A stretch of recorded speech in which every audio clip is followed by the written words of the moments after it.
എല്ലാവർക്കും നമസ്കാരം. ഇന്ന് നമുക്ക് ഈ രാമായണത്തിലെ പ്രധാന ശ്ലോകം ഏതാണെന്ന് നോക്കാം.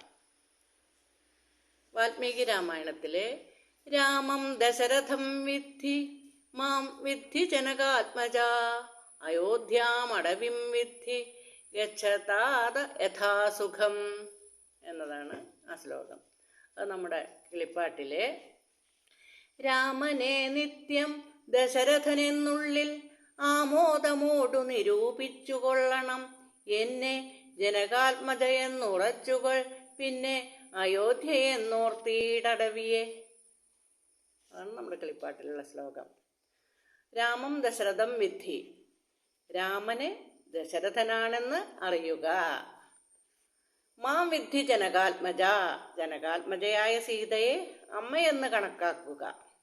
അയോധ്യാം അടവിം വിദ്ധി, വനത്തെ അടവിയെ അയോധ്യയായി കാണുക.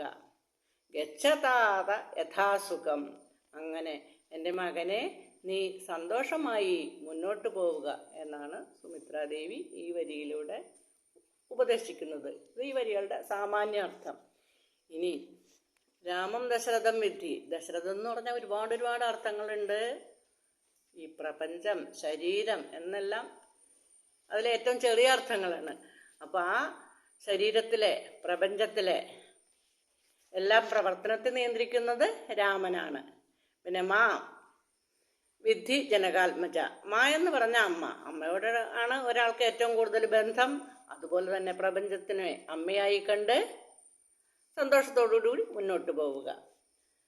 പിന്നെ അയോധ്യാം അടവിം വിദ്ധി, അയോധ്യ എന്ന് പറഞ്ഞാൽ ശാന്തിയുള്ള സ്ഥലം, ശാന്തത, യുദ്ധമില്ലാത്തത്.